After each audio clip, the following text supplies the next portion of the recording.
Okay, so we're going to look at example 1b. And example 1b, it says state the domain and range of the relation and its inverse. So here's the relation. So the domain would be from -6 to 6. You can use set notation or interval notation.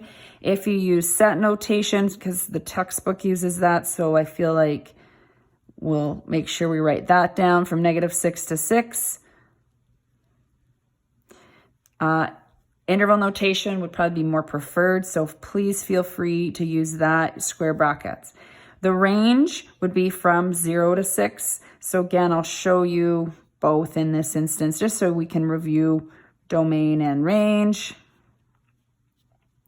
And again, interval notation is definitely faster to write, so a good idea to just use that.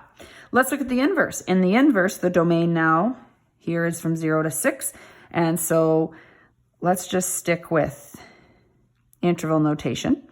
And then the range is from -6 to 6. So what's happened is the domain and range have switched places. So because x and y, so we'll just say x and y switched, therefore domain and range switched.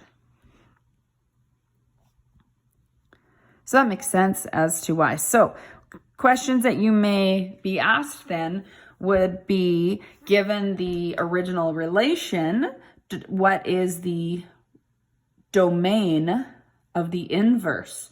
Well, rather than resketching it all out, I would just look at what the range is and know what would be the range. All right, let's look at example C. Determine whether the relation and its inverses are functions. So I wrote out the definitions. You may want to pause the video and write these out as well. A vertical line test tells us if it's a function. So if a vertical line crosses the function only once, the relation is a function. So let's use that. So if no matter where I draw this vertical line, and I have to kind of check everywhere, it would only cross it at the most once. So therefore it is a function. I'll write that on the side. So this is the answer to C. If you look at the inverse, it fails it. It would cross all of these points here and would cross here. So it fails the vertical line test, so it is not a function.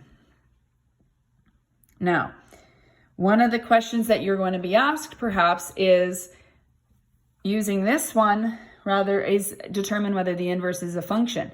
Rather than me regraphing this out and doing a vertical line test, I can simply use a horizontal line test. So if I do that, you can see it fails, also fails here, just like it would have failed it here vertically. So a horizontal line test will tell you if the inverse is a function. So that's what we have written here.